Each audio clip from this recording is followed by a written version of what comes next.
Bwana Yesu, ninakuinua, ninakuadhimisha katikati ya kusanyiko lako. Tazama Baba, sina cha kuwapa watu wako, lakini wewe unacho. Mimi ninashuka Baba ili wewe uinuliwe. Ninapungua Baba ili wewe uzidi maishani mwangu kwa ajili ya kanisa lako. Takatifu, wewe ndiye unayejua walikotoka na wanakwenda. Wewe ndiye unayejua zaidi wanakopita. Hivyo Mungu wangu na Baba yangu, neno lako acha likawe njia kwenye maisha yao. Acha likawe nuru inayoangaza kwenye maisha yao. Kila mtu anayesikia neno hili Baba likamfushe na kugeuza yale yaliyokuwa magumu. Takatifu, ninaomba neema yako Baba ikapite. Kupitia neno lako Baba ikapite. Kupitia neno lako Baba ikafungue watu wako. Kupitia neno lako Baba ikaponye watu wako. Kupitia neno lako Mtakatifu ikaimarisha watu wako. Baba ukawashirie na kuwatetea kwa utukufu wa jina lako. Amen. Safari ya mtu aliyetengwa kwa kusudi.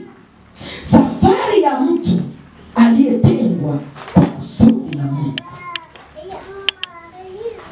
Mtu anapokuwa ametengwa kwa kusudi la Mungu, anaweza kapita kwenye maisha ambayo hayaeleweki kabisa.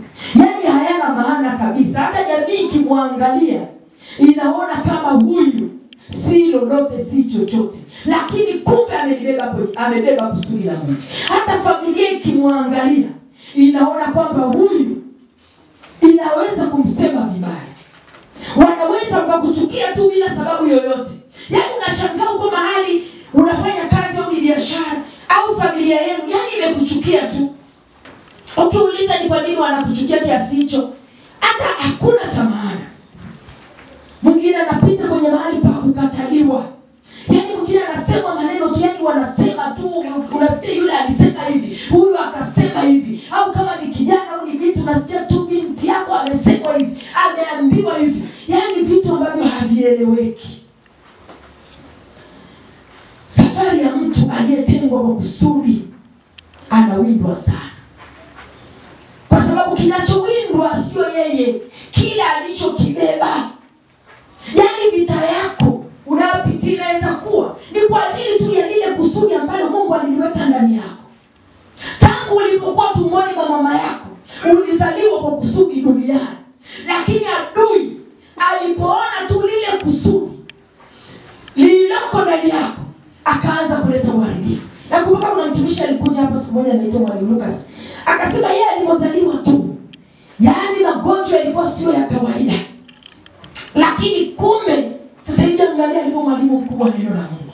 Kumbe adui anaona tu kile ambacho kiko ndani yako ndio hicho anapata. Sasa asipopatikana mtu akasimama aliitwa na Mungu kama nilivyosimama mbele yako siku ya leo, akajua akakutoa hapo, utashangaa unaenda na mambo yako yaani unakuta muda umeenda sana. Kusudi la Mungu litathibitika. Kusudi la Mungu litatimia. Lakini unaweza kujikuta muda umeenda sana. Mungu akufanyie wepesi wewe unayetembea katika kusudi lake. Sasa nitasoma utanielewa. Utajua je, kumbe pale ninapopita ni kwa ajili ya alivyo dada yako, alivyo kaka yako, alivyo mtu mwingine, sivyo wewe ulivyo, kwa sababu vitu tulivyoitiwa ni tofauti. Kitu alichoitiwa Naomi kinaweza kuwa sio kitu alichoitiwa nani? Alichoitiwa Eliza. Vitu vinatofautiana sana kusudi la Mungu na mpango wa Mungu. Linaweza kuwa ni kusudi la kuinua familia yako, linaweza kuwa ni kusudi la kumtumikia Mungu, linaweza kuwa ni kusudi kwamba kwenye familia yenu hakuna hata aliyeweza kununua gari, hakuna hata aliyeweza kumsaidia mwingine akamsomesha mwingine, lakini Mungu anataka akuchipushe, aweke utajiri kwako ili uwavute wengine na kuwasaidia wengine. Lakini sasa kuna mahali pa kupita. Hapo pa kupita, hapo ndipo tunatakiwa sasa tujue tunatembea kwenye kusudi la Mungu. Tumwambie Mungu tunahitaji msaada wako ili kuvuka. Musa akaenda akawavusha kwa namna hiyo. Lakini nataka sasa tukasome kile kitabu cha Mwanzo 37.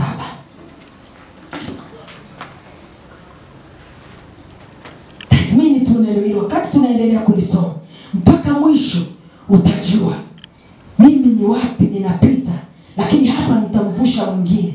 Lakini hapa kumbe ni mpango na kusudi la Mungu ili mimi nije nifanye hivi. Umekusudia labda kuolewa na mtu mkuu sana. Sasa wakuu na wafalme, angalia Esther. Yaani kuna namna fulani wanatakiwa wawe wale wanawake ambao wanapaswa kuwa na watu wakuu. Sasa kuna jinsi ambavyo unatakiwa upite mambo fulani ili uende huko kwenye ukuu ambako Mungu anataka kukupeleka. Sasa usizimie njiani wakati unapopishana na vitu vya kupishana. Sasa unaenda kusoma safari ya mtu mmoja hapa. Mwanzo 37. Mwanzo 37 mstari wa 5. Unasema hivi: Yusufu akaota ndoto, akawapa ndugu zake habari, nao wakazidi kumchukia. Huyo ni kijana mdogo mwenye miaka 17. Anaitwa Yusufu, amezaliwa kwenye familia ya Yakobo. Neno linasema baba yake alimpenda. Lakini ndugu zake, chuki kainuka kinyume na yule kijana mdogo. Ni bora vita inuke pembeni, lakini ukija nyumbani mtu wa Mungu unavuta blanketi, unalala, unacheka na ndugu zako, mnakula chakula, mnafurahi. Lakini sasa wewe ni bado ni mdogo, na ukija nyumbani kaka zako wanasema muone huyu. Akamwambia, tafadhali sikilizeni ndoto hii niliyoiota. Sasa anaota ndoto. Tazama, sisi tulikuwa tukifunga miganda shambani, kumbe mganda wangu kaondoka ukasimama, na tazama miganda yenu ikazunguka ikainama mbele ya mganda wangu kuangalia pa. Yaani tuko miganda ni kama wanakata majani sasa, labda alafu wanachukua ile majani, mtu anasimamisha la kwake hapa, mwingine anasimamisha la kwake hapa, mwingine anasimamisha hapa, na Yusufu naye kasimamisha cha kwake. Lakini eti yale ya wengine yote yakainamia, yakamuinamia Yusufu, yakamuinamia Yusufu. Sasa ndugu zake wanasema, kwa hiyo mawazo yake, kwa sababu baba anampenda, anafikiri atatutawala.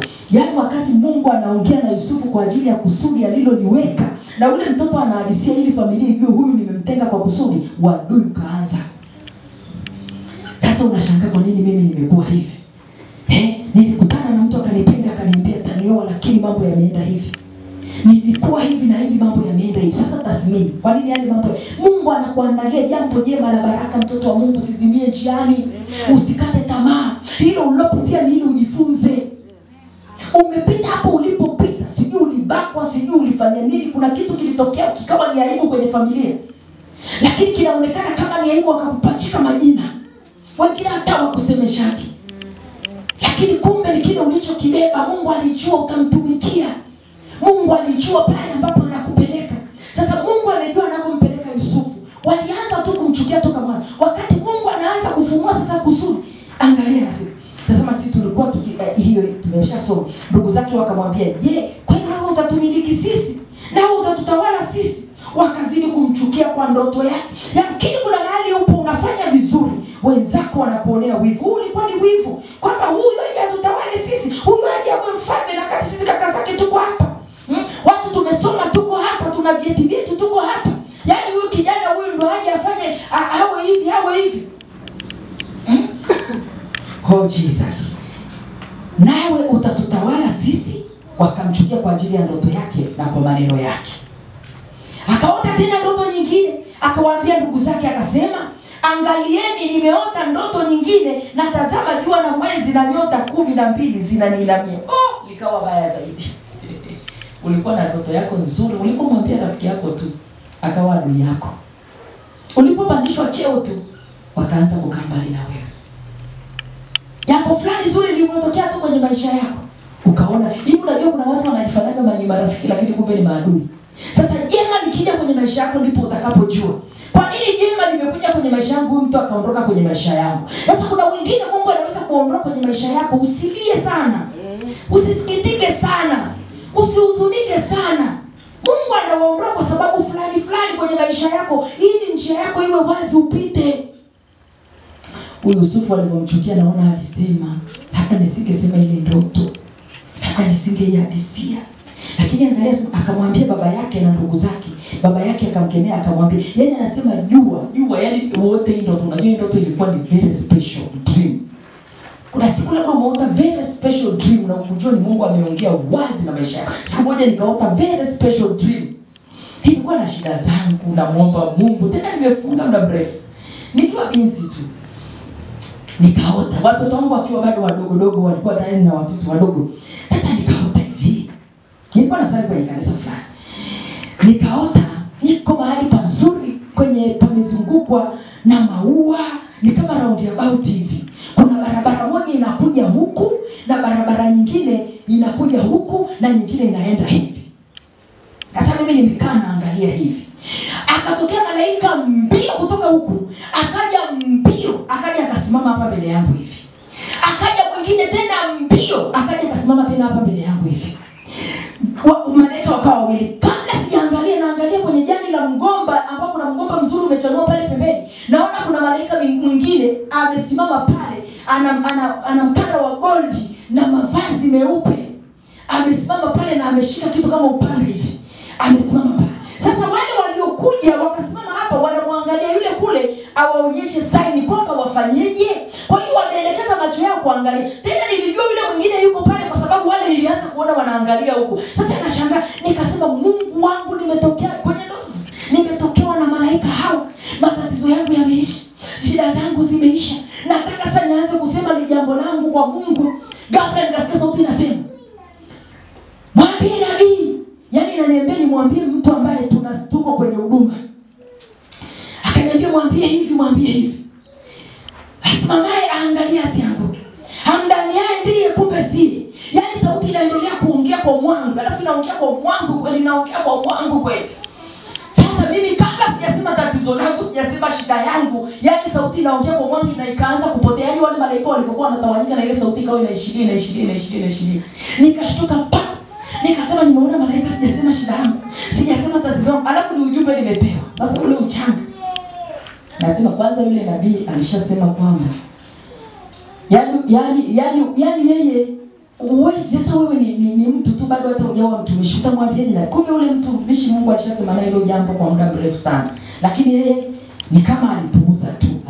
Sasa nikasema yani mimi nimwambie. Sasa nikaenda siku ile, nikaenda kazini. Nilipotoka kazini nikasema ngoja niende kwenye kanisa fulani karibu na kazini, ile njiani pale naona kuna semina. Nikasema ngoja niingie. Yaani naingia pale kwenye ile semina hivi, nasikia ule mtumishi anahubiri lile neno malaika alilosema. Yaani anahubiri kwa nguvu. Yaani sijaingia na nisikia lile neno ambalo malaika walikuwa wanaongea. Sasa nikasema wala sitafanya, kwa sababu tulishaambiwa yani wewe ukiota kitu, yani wewe huwezi kuja kumwambia nabii kitu. Sasa nikaendelea kwenda zangu kazini. Kesho yake niliumwa. Yaani niliumwa homa. Nilipolala usiku nikaona ndio naondoka kabisa. Eti macho yangu yakawa yanaangalia sioni mwisho. Yaani macho yangu yameenda sioni mwisho. Nasema huko ndio mbinguni sioni mwisho. Macho yanaenda nasema ndio naondoka. Joto kali, yaani naumwa. Naona naenda, macho yangu yanaenda, hakuna mwisho. Nikashtuka na nikakumbuka ile ndoto ya malaika niliyoota. Nikaanza kuandika message haraka. Vile vitu vyote malaika alivyokuwa anasema nikaviandika. Nikasema na huko kwenye hiyo huduma sitaenda tena, labda sasa huyu mtumishi ananikasirikia. Sasa vitu hivi nimeambiwa niseme, lakini huwezi kuamini nilipomwandikia yeye ile message. Asubuhi nimeamka siumwi mahali. Siumwi hakuna kitu chochote ninachoumwa, niko mzima. Amen. Unajua kitu kilivyokuwa chanya. Na hiyo Jumapili sikuenda ibada. Nikasema sasa taenda kutangaza pale, kuna mtu aliniandikia message hivi na hivi, si Mungu amesema hivi. Nikasema bila bibi bila kanisa siendi. Kwa sababu hata haikujibu ile message. Lakini alikuwa hana tabia ya kujibu message. Sasa lakini kumbe Mungu alimkumbusha kitu alichokuwa ameambiwa. Yaani ibada ile nzima nasikia mahubiri yalikuwa ni yale. Mahubiri. Kwa hiyo Mungu anapozungumza kila kitu kitajua Mungu amezungumza, watu wa Mungu. Ni Mungu anazungumza. Mungu atusaidie sana. Sijui kwa nini imekuja hapo, lakini nilikuwa naongea kwa habari ya kwamba special dream. Yaani inaweza kuwa special dream. Mungu anaweza kukutenga tangu tumboni mwa mama yako, kama alivyoambiwa Yeremia, tangu tumboni na alikujua na alikutakasa kwa ajili ya kujenga tutasoma hapo baadaye. Ili kuharibu na kuangamiza ufalme wa giza, kusimamisha ufalme wa Mungu. Mungu anaweza kukuita toka tumboni mwa mama yako. Na usijidharau ukasema mimi bado ni mdogo, kwa sababu Mungu anapokuita kwa mapenzi yako amekuita, kwa mapenzi yake amekuita. Lakini hizi ndoto sasa, kuna ndoto nyingine inaweza kuja kwa ila ya adui. Kwa hiyo lazima tujue kupambanua. Lakini kama una kiongozi wako wa kiroho kama mimi nilivyo hapa na baba hapo, ukiona kitu Mungu anakusemesha, usiache kushare naye. Ukiona kama hiyo special dream namna hiyo, sema naye, msemeshe, mwambie mbona nimeona hivi, hii imekaaje? Kwa sababu mimi kama nilikuwa napigana na kusudi la Mungu, kwa sababu nishamsikia siku moja tu anasema nabii, na ni kweli kama Mungu amemwinua mtumishi katikati ya kanisa, anasema na huyo mtumishi, hawezi kusema na mtu mwingine kabla hajasema na yule mtumishi. Hiyo ni kweli kabisa. Yaani mimi niko hapa, Mungu akaenda akasema na Mary pale kabla hajasema na mimi. Hapana, kwa sababu anasema akiwepo nabii katikati yenu, huyo nitasema naye. Lakini anapokuwa amenisemesha mara ya kwanza, akaniona nimelala. Akanisemesha mara ya pili, akaniona ni kama simuelewi. Anaweza akainua mtu akasema naye. Tumeelewa watoto wa Mungu hapo? Sasa tuendelee na ndoto zake. Baba yake akamkemea akamwambia, ni ndoto gani hii uliyoiota? Je, mimi na mama yako na ndugu zako tutakusujudia hata nchi? Baba yake mwenyewe alishtuka. Yaani mwezi huu alafu na yaani ilikuwa so special. Yaani naona kama yaani mimi nikiota ndoto kama hiyo inakuja. Alafu jua eti linakuja hapo linamuinamia. Alafu nyota zinakuja zinamzunguka zinamuinamia. Yaani ilikuwa ni ndoto ya ajabu sana. Kwa sababu alikuwa ameitwa kama mtawala. Lakini angalia Mungu anaongea ni kitu kikubwa namna hiyo. Kwamba huyu ndio mtawala niliyemchagua kwenye familia ya Yakobo. Kwa sababu alimwambia nimekupa jina Yakobo, wewe utaitwa Israeli. Na katika kizazi chako ndicho hicho sasa amemchipua huyu. Sasa ndugu zake wakamhusudu, bali baba yake akalifanya. Maana baba aliona hichi kitu sio cha kawaida. Unajua mzazi anaelewa, sema hichi kitu sio cha kawaida. Tukienda kusoma kwenye Ufunuo hata unaona tafsiri inakuja kwamba mwezi ni mwanamke na jua ni mwanaume na nyota ni watoto. Ndio maana babake hapa alimwambia, ngoja kabla sijaruka, kuna kitu babake alisema. Sasa akamwambia baba yake ndugu zake, na babake akamkemea akamwambia, ndoto hii gani uliyoota? Je, mimi baba akasema, je, mimi yani aliona ni mama yake mwezi. Mimi baba yako jua na mama yako mwezi na ndugu zako nyota watakuja kukusujudia wewe mpaka nchi. Anamwambia kwenye mstari wa 10.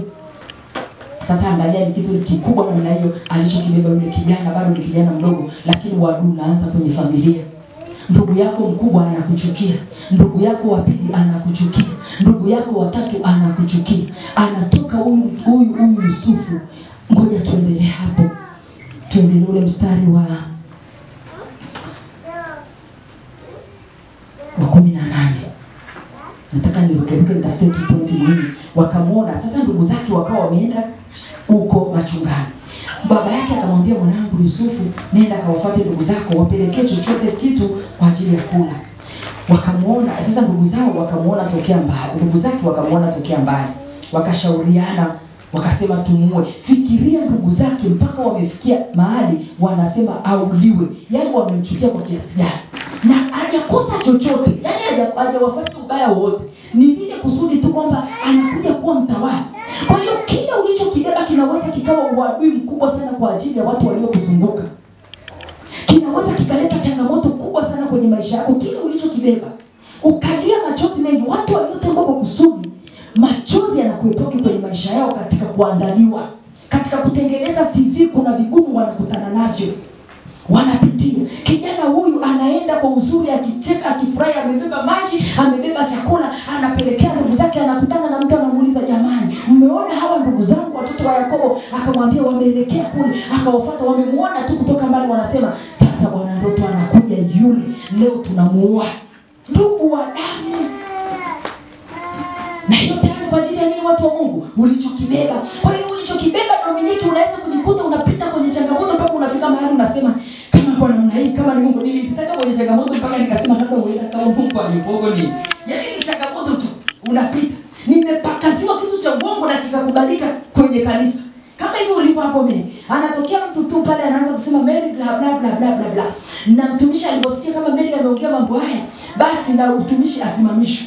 Lakini huo uongo ni mtu ametunga, hakuna kitu kinachofanana na hicho. Sasa unashangaa kwa nini kwa nini mtumishi Mungu hajamuonyesha hichi kitu na yeye ni nabii? Mbona Mungu hajamuonyesha hichi kitu, amekubaliana na hichi kitu na huyo amesema uongo? Basi nikasema kama ni hivyo basi Mungu atakuwa hayupo. Kwa sababu nabii si angeona. Lakini kumbe kuna vitu vingine, sio kila kitu Mungu anamuonyesha mtumishi. Kuna vingine anaweza akavificha. Kuna mtu mmoja alikuwa anaitwa Elisha. Mwanamke mmoja anaitwa Mshunami, akawa na uchungu mkubwa moyoni. Elisha anasema Mshunami ana uchungu lakini Mungu amenificha. Kwa hiyo kuna vitu vingine, sio kila kitu Mungu anaweza kumuonyesha mtumishi. Lakini yeye Mungu kwa mapenzi yake, ndio maana anasema unabii hauji kama mtu anavyotaka, lakini unakuja kwa mapenzi ya nani jamani? Kwa mapenzi ya Mungu. Kama ni mapenzi ya Mungu utapewa neno la kinabii. Lakini halazimishi unabii. Sasa tunamwona kijana maskini. Nduguye Ruben akasema, Ruben ndugu yake mmoja tu alikuwa tofauti, maana walikuwa ndugu wengi. Akasema kwamba tusimuue. Ruben akawaambia msimwage damu. Maki kumbe walikuwa wameshawaza uharibifu, lakini pia wanahofia kwamba hii damu ya ndugu yetu, kwa sababu kulikuwa na katika zile mila na desturi zao, wanajua ukimwaga damu ya ndugu yako itakurudi. Kwa hiyo wanaanza kusema hii ni damu ya mmoja. Mwenye ufahamu akasema hii ni damu ya ndugu yetu. Mwingine akasema basi kama ni hivyo, si kuna wale wa Midiani wanakuja kule, acha tumuuze. Mwehe wakasema kumuuza sawa kabisa, ili asikae hapa kuja kututawala sisi, eti mfalme tunamwinamia tu inamia nchi, kitu gani sasa hiki tutakinamia, kiache kiende kule. Sasa kumuuza. Walipomuuza sasa Yusufu, tunaendelea kusoma hapo. Twende tukasome ule mstari wa ngapi? Twende mpaka mwanzo ninaruka twende mwanzo 40.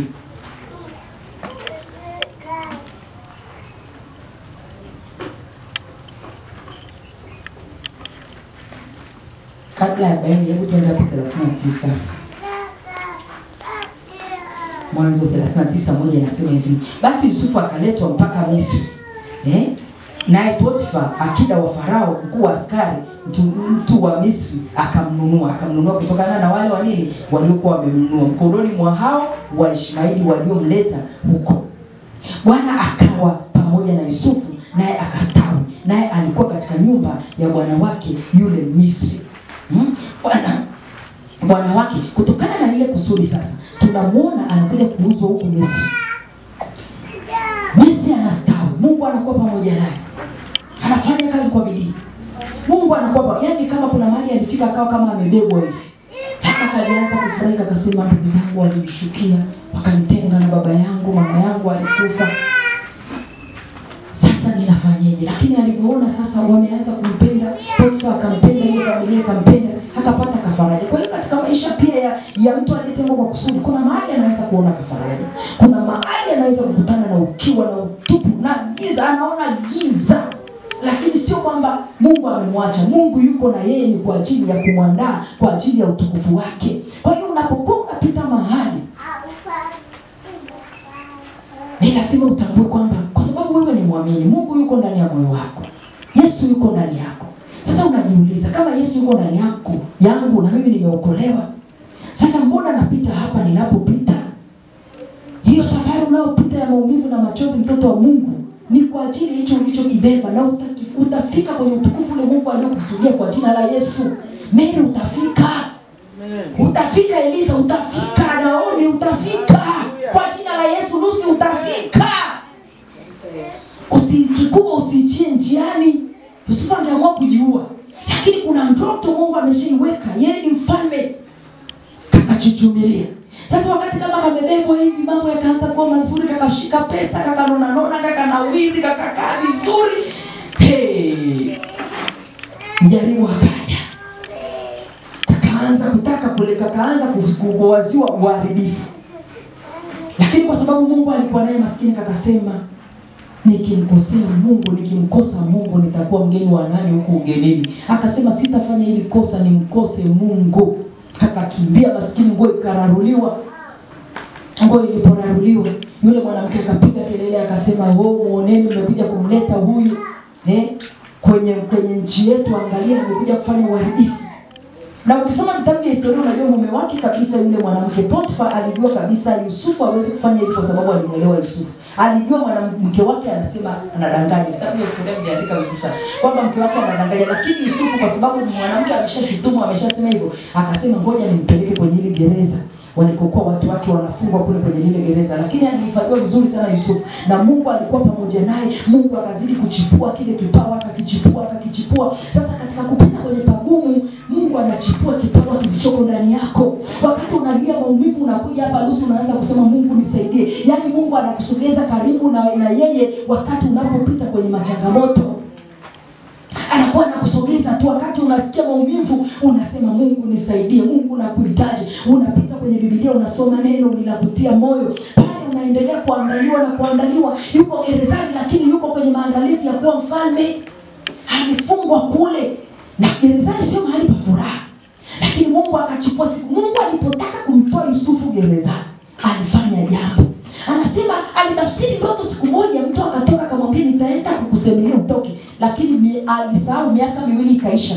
Baada ya miaka 2 kuisha tu, Mungu akaona muda wa Yusufu wa kuandaliwa umeshatimia. Akamwotesha mfalme Farao ndoto ili ikose tafsiri, ili Yusufu akatafutwa gerezani aje alete tafsiri ili Yusufu aingie ikulu. Kwa hiyo kuna kitu kinaweza kuleta kuna kitu. Kwa hiyo Yusufu angeweza kalia akasema Mungu sijafanya chochote, niko gerezani, akamweka Mungu mbali.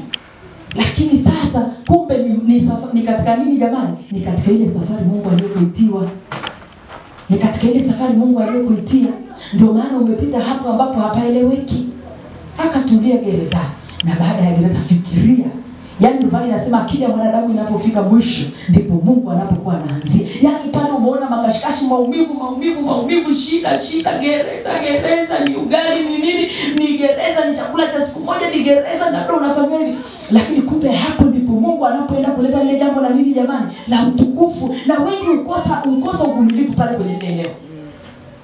Yaani wengine uishaka hapo kwenye hilo eneo. Hautaishia hapo kwa jina la Yesu. Hapo kwenye hiyo changamoto hutaishia hapo kwa jina la Yesu. Tambua umetengwa kwa kusudi. Harmony. Hata kama nimekuwa namna gani, wamepakaza, wamezusha, wamekutenga, wamefanya ni uharibifu wote umetokea. Farao akasema anasema kutolewa gereza. Maana alimwambia upesi, kamlete huyo mtafsiri ndoto haja hapa, ndoto nimeota hii imerudia. Hii ndoto sio ya kawaida. Farao akamwambia Yusufu, katika ndoto yangu na nilikuwa nikisimama ukingoni mwa mto. Na tazama ng'ombe 7 wanatoka mtoni, wamenona wazuri, wakajilisha manyasini. Kisha tazama ng'ombe 7 wengine wakapanda baada ya hao ng'ombe 7 wanono waliopanda, wakapanda wengine vimekondeana, yani mpaka wanatisha, wanakuja tu hivi. Labda Farao yule alikuwa anaona wanakuja, Potifa anaona wanakuja, Farao anaona wanakuja. Anasema tazama ng'ombe 7 wengine wakapanda baada yao, wadhaifu, wabaya sana, yani wanatisha, wamekonda katika nchi yote ya Misri. Sijaona kama hao wadhaifu. Labda wao walikuwa ni wadhaifu mpaka wanamtisha. Yani kwa sababu ndoto hiyo sasa anatafsiriwa na Yusufu, anaambiwa hao ng'ombe walionona ni miaka 7 ya shibe. Lakini wale waliokuwa wanatisha wamekonda ni miaka 7 ya njaa. Yani njaa itakuwa kali kwa sababu hao ng'ombe jinsi walipokuwa, ina maana walikuwa wanakufa saa yoyote. Yusufu anatafsiri ndoto, aliendelea akamaliza ndoto yake akamaliza. Ngoja tuone hapo Yusufu anapotafsiri. Yusufu akamwambia Farao, ndoto yako ni moja, lakini nataka uone jinsi moyo wa mtu aliyebeba kusudi, aliyetengwa kwa kusudi anavyotakiwa kuwa. Tunaenda kujifunza kwa Yusufu. Sisi tuliobeba kusudi la Mungu, tuliotengwa kwa kusudi la Mungu, tunapaswa kuweje sasa? Ili kwamba hilo kusudi lithibitike na tulikamate na liwe la kwetu na tuishi ndani ya hilo kusudi, tunatakiwa kuweje? Tutajifunza hapo. Lakini ngoja nimalize hapa kwanza. Yusufu anasema hivi.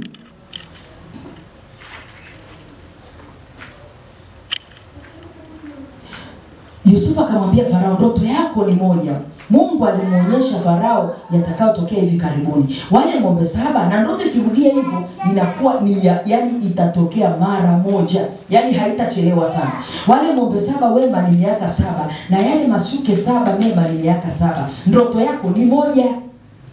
Na wale ng'ombe 7 dhaifu wabaya waliopanda baadaye ni miaka 7 na yale mashuke 7 matupu yaliyokaushwa na upepo wa mashariki yatakuwa miaka 7 ya njaa.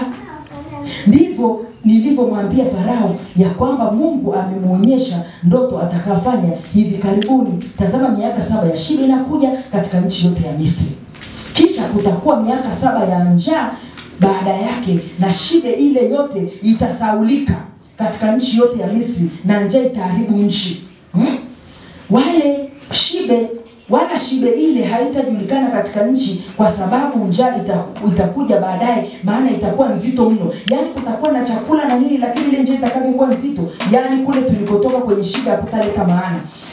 Na ndoto ya Farao kwa vile ilivyokuwa mara mbili ni kwa sababu neno hilo Mungu amelithibitisha na Mungu atalitimiliza upesi. Ndoto ukiota ikarudia, unaambiwa itatimia haraka sana. Kwa hiyo ifanyie kazi. Kama ni mbaya, anza kukanseli, anza kupiga, muombe mtumishi wako.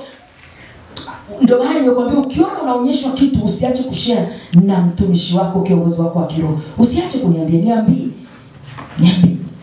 Kwa hiyo unajaribu, kama ni mbaya tunaharibu, na kama ni nzuri tunamshukuru Mungu ili uweze kuchipua kwenye maisha yetu. Farao naye akafanya hivyo tena, akaweka wasimamizi juu ya nchi na kutoa sehemu ya 5 katika nchi ya Misri katika miaka hiyo 7 ya shibe. Na wakusanye chakula chote miaka hiyo. Kwa hiyo anamwambia hivyo, lakini tunataka tuende tukaangalie. Ninaruka naenda mstari wa 38. Farao akawaambia watumwa wake, tumpate wapi mtu kama huyu mwenye roho ya Mungu ndani yake, ambaye ataweza kukusanya hayo mazao sasa ya miaka 7 ya shibe, ili ije isaidie ile miaka 7 ya njaa? Tumpate wapi kiongozi kama huyo, mwenye hekima kama huyo, mwenye roho ya Mungu kama huyo? Ikaonekana Yusufu ndio mwenyewe kustahili ufalme. Sasa ndoto inaenda kudhibitika. Lakini ndoto watu wa Mungu haikuthibitika kirahisi, haikuthibitika kwa wepesi.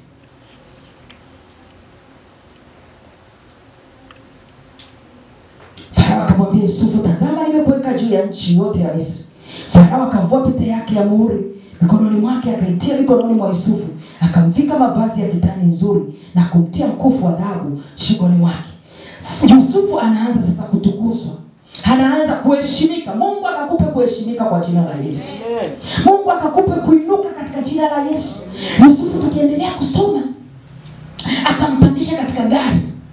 Kwanza hapo ndipo anasema Farao akavua pete yake ya muhuri kwake, akaitia mikononi mwa Yusufu, akamvisha mavazi ya kitani nzuri. Mungu akupendezeshe kwa jina la Yesu. Mungu akupendezeshe. Utafika kwenye hatima yako iliyo njema kwa jina la Yesu. Adui hata kuua kabla ya kusudi, kwa sababu wewe hufi mpaka limetimia. Akafika mavazi ya kitani na kumtia mkufu wa dhahabu shingoni mwake, akampandisha katika gari yake. Kijana hajawahi kupanda gari, anasema akaingia kwenye gari ya mfalme. Mungu akutukuze kwa jina la Yesu. Mvumilivu, wahenga walisema mvumilivu ula nini jamani? Ula mbivu. Mchumiaji juani ulia wapi jamani? Kivulini. Haya tunayajua. Lakini sasa mbona tuko hapa juani tu tunaanza kukata tamaa watu wa Mungu? Chumia juani ulia kivulini peti. Kama jua limewaka sana, mbona sasa unaanza kutaka kuishia hapa kwenye hilo jua? Wakati anasema mchumia juani atalia kivulini. Kivuli kinakuja kwa jina la Yesu. Kinakuja. Kwa utukufu wa Mungu kinakuja. Farao akamwambia Yusufu, mimi na Farao. Sikia sasa, akampandisha kwenye gari lake la pili alilokuwa nalo, na watu wakapiga kelele mbele yake, pigeni magoti. Hivyo akamwambia ngoja, akampandisha katika gari la pili alilokuwa nalo, na watu wakapiga kelele mbele yake. Yaani watu wanaanza kumshangilia wakati ndugu zake wanambeza. Watu wa Mungu, Mungu ni wa ajabu jamani. Mungu ni wa ajabu. Yaani wakati ndugu zake wanambeza wasema lione. Si ajabu akija tu na ile kazi babake alikuwa amemshonea, akiingia tu ndani labda chakula kimeandaliwa mzee anasema lione. Na kumsonya, wanaanza kumsonya. Akikaa pale anajaribu kusogea pembeni ya babake labda kwa sababu wale sasa wanamsukuma. Unajua ndugu akikuchukia. Wewe kama umeshazaliwa ndugu familia yenu na ndugu 7, utajua hichi kitu ninachokuambia. Kama mko wawili utaelewa sana. Lakini kama mlikuwa wengi, yani ikitokea tu kitu watu, yani alikuwa anapita pagumu huyu kijana. Lakini Mungu akamsukuma kwenye kusudi. Yani naona haka kijana kalipokuwa kisimani kalilia na kuomboleza. Kweli wamenitenda nini ndugu zangu wa damu? Wakakafunga. Kako ucho wakakafunga kwa sababu watu walikuwa wanafungwa. Kafunga, kanaenda tu akajui kanaenda wapi. Kanaenda kanajikuta kako huko. Kamepita machozi. Umepita hapo kwenye machozi ili kuendea kwenye utukufu ambao Mungu amekuandalia.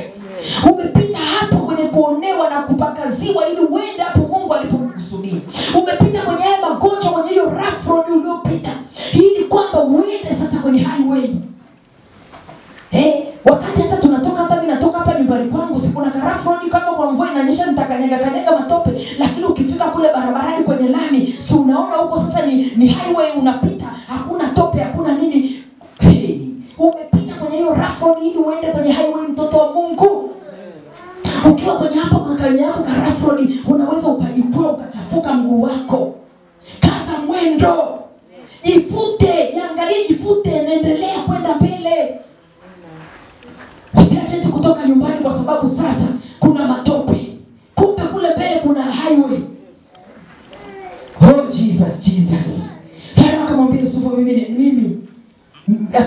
mimi ni Farao, na bila amri yako mtu asivue mkono wala mguu katika nchi yote ya Misri. Yani kalipewa mamlaka. Anaambiwa mimi, yani nimekupa, yani kama alimpa ile nafasi yake. Akambadilishia na jina, akamwambia ile jina badilisha kabisa. Jina hilo ulotezwa nalo huko ule wafanya ndugu zako akakuona hivi, akapewa jina lingine ambalo Mungu amemkusudia. Jina lako likabadilike kwa utukufu wa Mungu kwa jina la Yesu. Ukaitwe mama mwenye nyumba. Walisema ni mgonjwa, ukaitwe kwamba ni mtu mwenye nguvu na afya. Walisema yule aliyeachika. Walisema yule asiyekuwa na kitu, ukaitwe mwenye kitu kwa jina la Yesu. Wewe unajua walikutamkia wapi ni wapi? Mpaka na ukajitamkia mwenyewe. Ukasema sasa mimi na maana gani? Ukajidharau mwenyewe, ukajidharau mpaka mwili wako Mungu alivyokuumba. Ukataka labda nibadilike, labda ndio nitapendwa. Labda niwe wa aina hii ndio nitapendwa. Simama katika kusudi la Mungu kwa jina la Yesu. Simama kwa utukufu wa Mungu. Kijana huyo akaendelea maskini. Farao akamwita Yusufu Safenethi Paneli, akamuoza Asnati binti Potifera kuhani wa Oni kuwa mke. Yani anaenda kuoa tena binti wa kifalme. Oh Jesus. Neema ya Mungu isikutenge katika jina la Yesu. Neema ya Mungu ikupeleke kule uliko kusudiwa kwa jina la Yesu. Naona utukufu wa Mungu juu yako binti yangu. Kwa jina la Yesu ulieka hapo, naona ni mgeni. Kuna kitu kizuri umekuja umekutana na hili somo. Kuna mahali unaenda pa neema kwa jina la Yesu. Thank you Holy Spirit. Thank you Lord Jesus. Kuna mahali pa utukufu ambapo Mungu amekuandalia. Kikubwa usikate tamaa. Usizimie moyo. Yusufu ndugu zake huko mbele sitasoma, lakini ndugu zake njaa sasa inakuja. Miaka ya njaa inakuja. Kwenye nchi yao njaa imezidi kabisa kiasi kwamba hawaelewi wafanye nini. Wakasikia Misri kuna neema. Wewe una neema kwa jina la Yesu. Na neema hii Mungu aliyoiachilia kwako itaneemesha wengine kwa jina la Yesu. Yusufu, neema iliyokuwa juu ya Yusufu. Neno limeandika hapo kwamba neema ya Mungu ilikuwa juu ya Yusufu. Ikaenea kule Misri. Chakula kimekosekana kila mahali. Neema ile iliyoko juu ya Yusufu inaleta chakula Misri. Watu wanaanza kwenda Misri kufuata chakula. Ndugu zake Yusufu wanaanza kwenda Misri kufuata chakula. Baba anawaambia, sasa chakula hamna, inabidi na nyie muende Misri. Wakajipanga vizuri, wakafunga safari kwenda Misri. Walipofika Misri, ndipo huko wanaenda kukutana na ndugu ya Yusufu. Hawakumjua, lakini Yusufu maskini alivyoangalia hivi, walivyokuja akawajua kabisa, akalia. Lakini angalia moyo wa mtu aliyetengwa kwa kusudi. Watu wa Mungu ndivyo tunavyotakiwa kuwa. Yusufu anakutana na ndugu zake, anawakumbatia, anawabusubusu, anawaangukia, analia kilio kikuu ambacho hata alipokuwa mtumani hakulia hicho kilio. Yalipita yakapita, akaanza kusonga mbele, akaona nimeshapotea, mimi ni mtoto mpotevu, nimepotelea huku, lakini najua kuna kitu Mungu aliongea kwa ajili kwamba ndugu zangu watakuja kuninamia. Na kweli siku ilipofika, siku alikufika siku chache. Yusufu anakuja, ametoka akiwa na miaka 17, anakuja kufika akiwa na miaka 30. Yani kusudi linakuja kudhihirika akiwa na miaka 30. Ghafla nilikuta niko kijijini. Nasikia nilipokuwa kule kijijini kuja kuhadisiwa, yani nilikuja nimetoka mjini, mikono yangu na vifanya hivi. Nikikutana na tope tu nasema tope. Kuna chawa kule, kuna viroboto. Yani kuna hapaeleweki, ni mtori, ni mtango, vinaitwa vyakula vile hatujavizoea mjini. Hii kuna masere lake subina bani.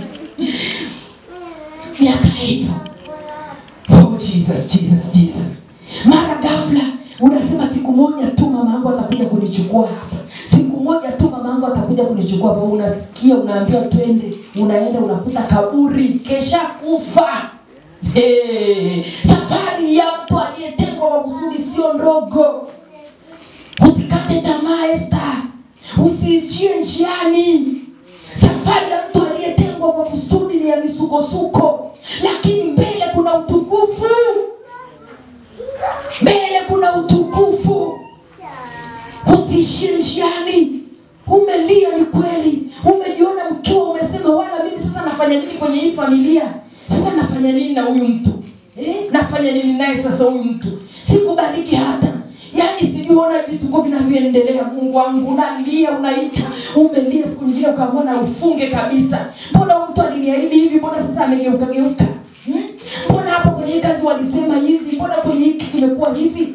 Usichoke upesi, wewe msafiri.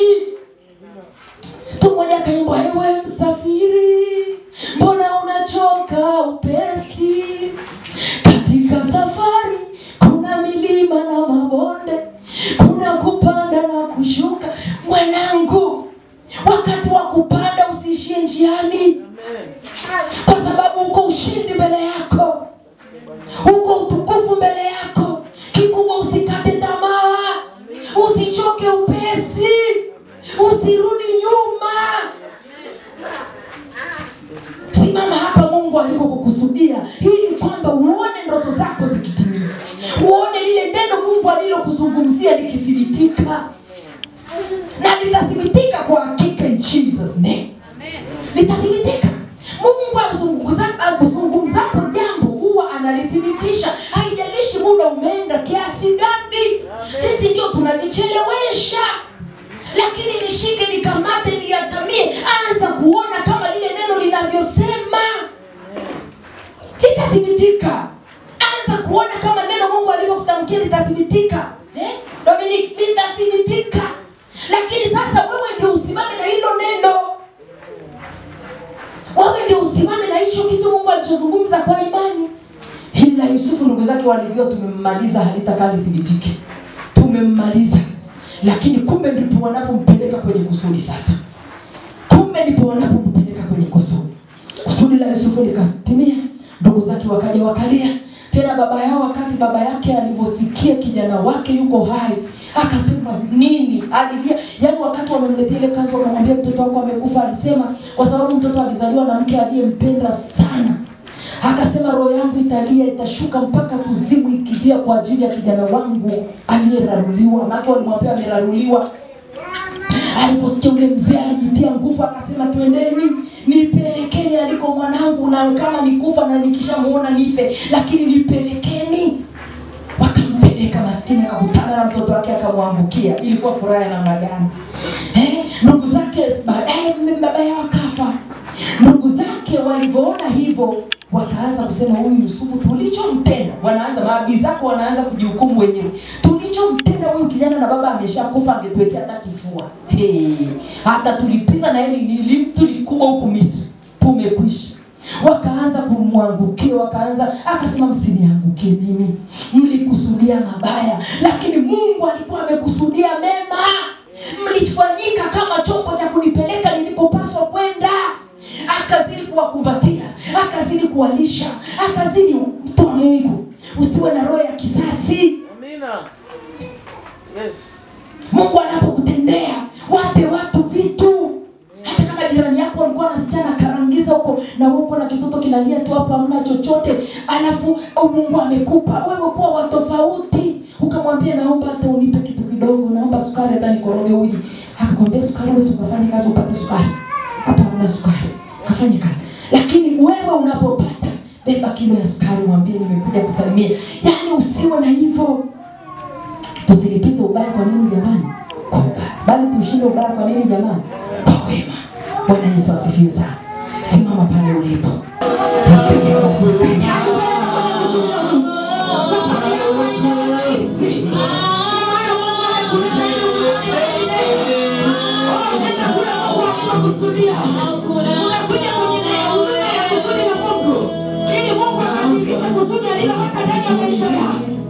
Ninaona neema ya kipekee ndani yako.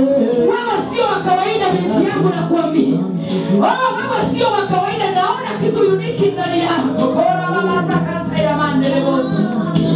Kuna kitu cha tofauti Mungu amekiweka ndani ya maisha yako. Ninapokukugusa na hili, kinachipuka. Naona kinafunikwa, kinachipuka. Naona kilikuwa kimefunikwa. Kuna mahali ulipita, adui akapaka mlango akakifunika. Mungu amekupa uzuri wako, lakini umefunikwa. Ninakufunua kama mkorefu kwa kitu kilichofichwa kwenye ardhi. Ninakutoa walikokuwa wamekuficha kwa jina la Yesu. Nenda kwenye utukufu wa Mungu aliyokuitia. Machozi haya utalia tena kwa jina la Yesu.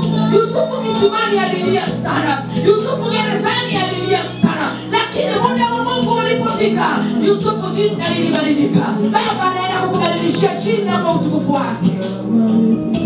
Yehova anaenda kukubadilishia jina kwa utukufu wake. Oh Jesus, mshukuru Mungu, mshukuru Mungu. Ninaona neema ya kipekee riba sankankaya. Na achilia hiyo neema kwa jina la Yesu. Na achilia ushindi kwa jina la Yesu.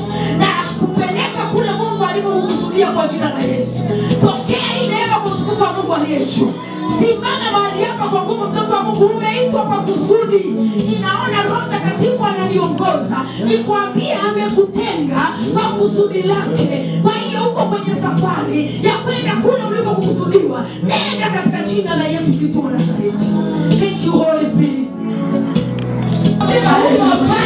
Wakakupa yale majina waliokuwa wamekupa. Hata familia yako ikaona wewe hauna thamani tena, na kurudisha kwenye thamani yako kwa jina la Yesu. Pokea nguvu za Mungu kwenda kwenye thamani yako. Rika ya basanta. Pokea katika jina la Yesu. Mungu kwa rika babasita ya mosika. Thank you Lord Jesus. Thank you Holy Spirit. Raba shika nenda mbele kumbele. Raba sakaya. Nenda nenda nenda. Kora babasika na mosika. Kora babasika na masaya. Raba shika ya monte. Na kupeleka Naomi. Kwa utukufu wa Mungu na kupeleka. Mungu amekuleta kwenye maisha yangu. Ili maisha yako yalete maana. Maisha yako bila aliyefanya yasiwe na maana, yatakuwa na maana. Kwa utukufu wa Mungu yatakuwa na maana. Utaheshimika kwa Baba. Thank you Lord Jesus. Imekuwa kwako. Kwa utukufu wa Mungu imekuwa kwako. Wewe ni mtu ambaye sio wa kawaida. Utabadilishiwa jina. Utakuwa na jina teule. Kwa jina la Yesu nakuvusha. Roho Mtakatifu anakukamata. Anakuvusha kwa jina la Yesu. Hawa neema anakuvusha. Mungu aliyejua anakuvusha. Kwa utukufu wake anakuvusha. Kaza mwendo binti yangu. Ndivyo anavyokuambia. Anasema kaza mwendo binti yangu. Kaza mwendo. Usilale chini ukanyamaa. Hata kuinua tena. Anasema kaza mwendo. Yuko pamoja na wewe. Kwa utukufu wake. Thank you Lord Jesus. Simama imara. Simama kwa uadilifu. Ninakutoa hapo Bwana. Ninakutoa hapa bila alipokuwa amefanya uadilifu. Hapo alipokuwa amefanya uadilifu. Ninakutoa hapo. Shinda kwa utukufu wa Mungu aliye juu. Mungu amekutenga kwa kusudi lake Lucy. Na yote unayopitia ni kwa ajili kwamba wewe alikokusudia. Tazama Yusufu, hata kitabu cha Yusufu kiwa ni maisha yako. Hata hizo kitabu cha Yusufu kiwa ni maisha yako. Kisome mchana na usiku. Useme Baba atanibadilishia jina. Funga kwa jina la Yesu. Na kufusha ugonjwa wa aina yoyote uliowekwa ndani ya mwili wako. Leo hii na uchoma kwa jina la Yesu. Na uchoma kuna ugonjwa na uone ndani yako. Raba sakataya na ukwela ndani yake kwa jina la Yesu. Hayo maradhi ninayomtoa kwa jina la Yesu. Ninamtoa maradhi kwa jina la Yesu. Uzima milele kwa utukufu wa Mungu aliye juu. Na kupeleka kwenye kusudi la Mungu. Na kupeleka kwenye kusudi la Mungu. Utakufa kabla ya wakati wako. Utaishi maisha marefu. Utapendwa na kukubalika. Utainuliwa katika jina la Yesu. Thank you Holy Spirit. Unamwambia nisikilize. Kama utamshika Yesu, kama utamshika Yesu, kama utaweza kumshika Yesu, kuna jinsi watu watatuangalia watasema hakika yuko Mungu kwa utukufu wake. Ikiwa utaweza tu kumshika na kumwelewa Mungu, ukamshika tu usikate tamaa. Ukamshika hata kingine ukaja hapo ukasema Mungu nakuita Mungu. Yaani naomba Mungu akuongezee kiwango cha imani. Pokea kuongezewa kiwango cha imani kwa jina la Yesu. Na achilia Roho wa Mungu ndani yako raba sakanta kwa jina la Yesu. Baba naomba muongezee imani. Roho Mtakatifu naomba muongezee rehema. Ninamfusha hapo alipofungwa. Kwenye hicho kifungo cha kifamilia, toka kwa jina la Yesu. Kwenye hicho kifungo cha kifamilia, toka kwa jina la Yesu. Kwenye kifungo cha kifamilia kilichokamata kitovu chake, toka kwa jina la Yesu. Toka kwenye umaskini, toka kwenye kushindwa, toka kwenye uharibifu, toka kwenye maangamizi, toka kwenye kusudi baya. Na uwe ilo kusudi baya, na uwe kusudi baya, kufa kwa jina la Yesu. Kufa kwa jina la Yesu. Kusudi linakufa, naona likifa. Linakufa kwenye kwako na kwa kizazi chako. Kwa watu wanaofa hivi. Naona tunguli kubwa kwenye nyumba yake. Kuna tunguli kubwa, kuna tunguli kubwa kwenye nyumba yake. Kuna tunguli kubwa na mvua ile tunguli. In Jesus name. Ataenda alikuwa kusudi. Ataenda alikuwa kukusudi. Kwa utukufu wa Mungu aliye juu. Naomba mtu mwingine akamwelewesha mimba. Ukatobolewa mikono na miguu. Ukadhihakiwa. Ukasalitiwa. Ukakataliwa. Ukaharibu Mungu uliyebeba kusudi katika ulimwengu huu. Baba, tazama leo umesema na watoto wako kupitia neno lako. Na umetaka kuwavusha kule ambako ulikuwa umewakusudia waweze kufika. Ninakutukuza Bwana wangu na Mungu wangu. Ninasema wewe ni Mungu mkuu, mtenda maajabu, mtenda miujiza. Kama vile pale msalabani uliposema yamekwisha, nami natangaza ushindi kwa watu wako. Kama pale msalabani uliposema it is finished. Baba, asante kwa kuwa magonjwa yameshindwa kwenye maisha yao. Uharibifu umeanguka kwenye maisha yao. Yasiyofaa yameanguka kwenye maisha yao. Kusudi baya limeanguka kwenye maisha yao. Kwa utukufu wako Mungu uliyejaa neema. Kama vile ulivyomshindia Yusufu. Baba, asante kwa kuwa umewashindia watu wako siku ya leo. Hili ndiwe jina lako Mungu unayeweza. Thank you Holy Spirit. Thank you Lord Jesus.